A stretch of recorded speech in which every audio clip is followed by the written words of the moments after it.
ഉണ്ടാക്കാൻ പോകുന്നത് ഒരു നെയ്യപ്പാണ്. നെയ്യപ്പം എന്ന് പറഞ്ഞാൽ സാധാ നെയ്യപ്പല്ല, ഒരു സ്പെഷ്യൽ നെയ്യപ്പാണ്, എഗ് നെയ്യപ്പം. ഇത് ഒരു ഷേപ്പ് എന്ന് പറഞ്ഞു കഴിഞ്ഞാല് നെയ്യപ്പത്തിന്റെ ഷേപ്പും അതേപോലെ അതിന്റെ ഉള്ളില് എഗ്ഗും ആണുള്ളത്. അപ്പൊ എല്ലാവരും ഒന്ന് കണ്ടു നോക്കൂ, എന്നിട്ട് ടേസ്റ്റ് ചെയ്തു, ഉണ്ടാക്കി നോക്കൂ, ടേസ്റ്റ് ചെയ്യൂ, എന്നിട്ട് എന്നോട് അഭിപ്രായം പറയൂ എങ്ങനെയുണ്ട് എന്നുള്ളത്. ഞാൻ ടേസ്റ്റ് ചെയ്തു, എല്ലാവർക്കും കൊടുത്തു, വീട്ടിലെല്ലാവർക്കും കൊടുത്തു. അവരെല്ലാവരും നല്ല അഭിപ്രായമാണ് പറഞ്ഞത്. അപ്പൊ എല്ലാവരും ചെയ്ത് നോക്കണം. നമുക്ക് അതിന്റെ ഇൻഗ്രീഡിയൻസ് കാണാം. അതിന്റെ മുന്നേ നിങ്ങൾ എല്ലാവരും എന്റെ ചാനൽ കാണുന്നുണ്ടോ, ലൈക്ക് ചെയ്യുന്നുണ്ടോ, സബ്സ്ക്രൈബ് ചെയ്യുന്നുണ്ടോ? അപ്പൊ ഇതെല്ലാം ചെയ്തിട്ടില്ലെങ്കിൽ ചെയ്യണം. ലൈക്ക് ചെയ്യുക, സബ്സ്ക്രൈബ് ചെയ്യുക, അതേപോലെ തന്നെ ബെൽ ബട്ടൺ അമർത്തുക. ഓക്കെ. അപ്പൊ ഇന്ന് നമ്മൾ ഉണ്ടാക്കാൻ പോകുന്നത് Arabic Indian egg നെയ്യപ്പാണ്.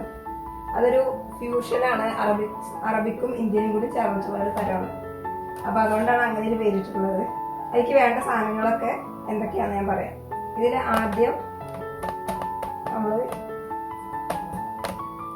Pan cake ഉണ്ടാക്കി വെച്ചിട്ടുണ്ട്. ഇതാണ് പാൻ കേക്ക്. ഇത് നമ്മൾ ഇങ്ങനെ തുണി കൊണ്ട് മൂടിയിടണം, അല്ലെങ്കിൽ ഇത് പിന്നെ ഡ്രൈ ആയിട്ട് സോഫ്റ്റ് അല്ല ഉണ്ടാവും, ഹാർഡാവും. പിന്നെ വേണ്ടത് എഗ്ഗാണ്. 3 എഗ്ഗാണ് ഞാൻ എടുത്തിട്ടുള്ളത്.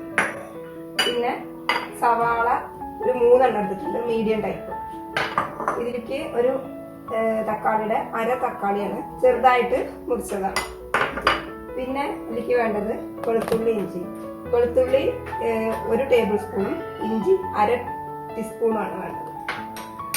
പിന്നെ മല്ലിയില വേണം കുറച്ച്, 1 പച്ചമുളക്. പിന്നെ വേണ്ടത് മസാലപ്പൊടികളാണ്. മുളക് പൊടി ഞാൻ 2 തരം എടുത്തിട്ടുണ്ട്. ഒന്ന് സാധാ ഇവിടെ പൊടിച്ചൊരു മുളക് പൊടിയാണ്, ഇത് കാശ്മീരി ചില്ലിയാണ്. ഇത് രണ്ടും കൂടി കൂടിയിട്ട് ഒരു 1.5 ടേബിൾ സ്പൂൺ ഉണ്ടാവും. ഇത് മഞ്ഞപ്പൊടിയാണ് 1/2 ടീസ്പൂൺ. ഇത് ഗരം മസാല അതൊരു 1/4 ടീസ്പൂൺ. പിന്നെ വേണ്ടത് ഉപ്പ്. പിന്നെ ഇത് ഉണ്ടാക്കാൻ ആവശ്യമായിട്ടുള്ള എണ്ണ. അപ്പൊ നമുക്ക് ഇനി ഉണ്ടാക്കാം. അപ്പൊ ചട്ടി ചൂടായിട്ടുണ്ട്, അതിലേക്കൊരു 2 ടേബിൾ സ്പൂൺ എണ്ണ ഒഴിക്കുക. ഇത് സൺഫ്ലവർ ഓയിലാണ് ഒഴിക്കുന്നത്. നമ്മളെ നാടൻ ഇതല്ലാത്തത് കൊണ്ടാണ് ഞാൻ അങ്ങനെ ഒഴിക്കുന്നത്. പക്ഷെ ഉണ്ടാക്കുന്നത് എഗ് റോസ്റ്റ് ആണ്. ഇതിലേക്ക് നമ്മൾ മല്ലിപ്പൊടി ഒന്നും ഇടുന്നില്ല. ഇതിൽ വെറും മുളക് പൊടി, മഞ്ഞൾപ്പൊടി, ഗരം മസാല മാത്രമേ ഉള്ളൂ. അതേപോലെ തന്നെ തക്കാളി ഇതിൽ കൂടുതൽ ഇടാൻ പാടില്ല. ഈ റോസ്റ്റ് എപ്പോഴും നമ്മൾ ഉള്ളിയുടെ വളരെ കുറച്ചേ കൊണ്ടു തക്കാളി. അപ്പൊ എണ്ണ ചൂടായിട്ടുണ്ട്, അതിക്ക്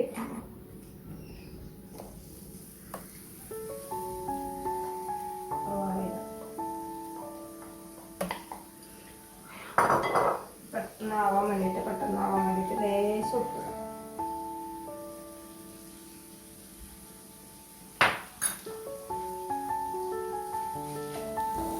ഇപ്പൊ ഉള്ളി നന്നായിട്ട് വഴഞ്ഞ് വന്നിട്ടുണ്ട്. ഈ ഒരു ഇതാവണം.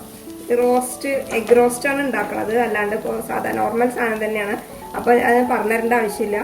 ഇത് ജസ്റ്റ് ഒരു ഇതേപോലെ നന്നായിട്ടാവണം, എന്നാലേ റോസ്റ്റിന് ടേസ്റ്റ് ഉണ്ടാവുള്ളൂ.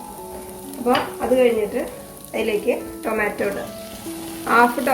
ഒരു ടൊമാറ്റോൻ്റെ 1/2 പീസ് ഉള്ള.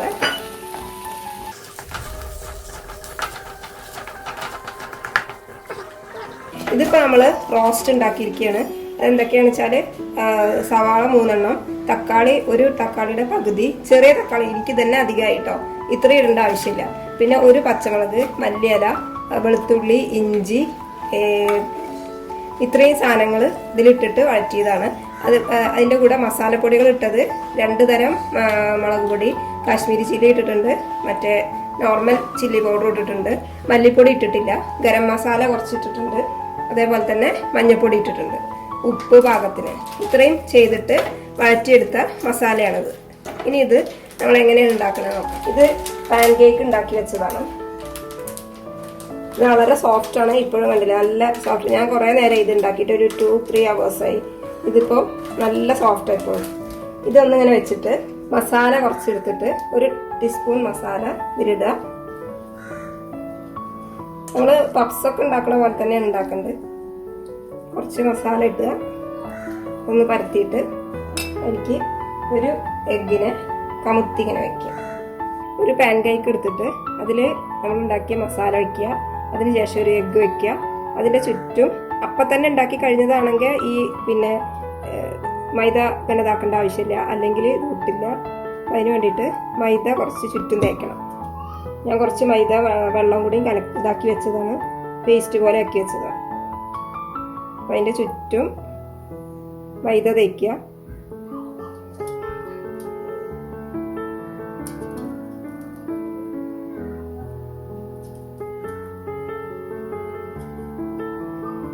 എന്നിട്ട് അടുത്ത പാൻ കേക്ക് എടുത്തിട്ട്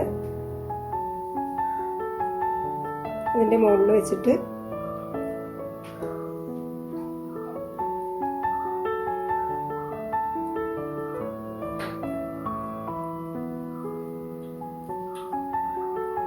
ഒട്ടിക്കുക.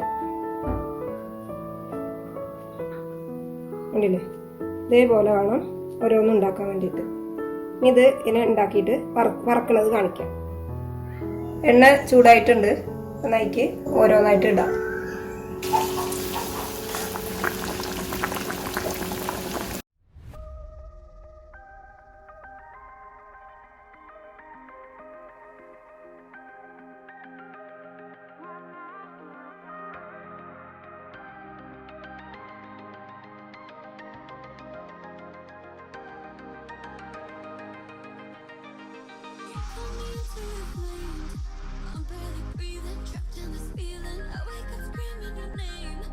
അപ്പൊ നമ്മുടെ അറബിക് ഇന്ത്യൻ എഗ്ഗ് നെയ്യപ്പം റെഡി ആയിരിക്കുകയാണ്. ഞാൻ അടുത്തേക്ക് കാണിച്ചു തരാം. ഇതാണ് ഇത്. സോസിന്റെ കൂടെ കഴിക്കാൻ വളരെ നല്ല നല്ല ടേസ്റ്റ് ആണ് ഇതിന്. പിന്നെ അതേപോലെ കണ്ടു കഴിഞ്ഞാൽ നെയ്യപ്പത്തിന്റെ ലുക്കാണ്. പക്ഷെ ടേസ്റ്റ് ആണെങ്കിലോ ഒരു നോർത്ത് ഇന്ത്യൻ ടേസ്റ്റുമാണ്. അതിന്റെ ഉള്ളിൽ നമ്മളെ എഗ്ഗാണ്. ഇത് കണ്ടില്ലേ? എഗ്ഗ് ഉള്ളിൽ കട്ട് ചെയ്തിട്ട് ഞാൻ കാണിച്ചു തന്നതാണ്. വളരെ ഇത് പുറമെ കുറച്ചൊരു ഹാർഡാണ്, ഈ ഭാഗം നല്ല സോഫ്റ്റ് ആണ്. അങ്ങനെയാണ് ഇതിന്റെ സ്ട്രക്ചർ. അപ്പോൾ എല്ലാവരും ഇതൊന്ന് ഉണ്ടാക്കി നോക്കുക കേട്ടോ. അപ്പോൾ ഇനി നെക്സ്റ്റ് ഒരു കിടിലൻ റെസിപ്പി ആയിട്ട് ഞാൻ വരാം. അപ്പോഴേക്കും എല്ലാവരോടും ബൈ.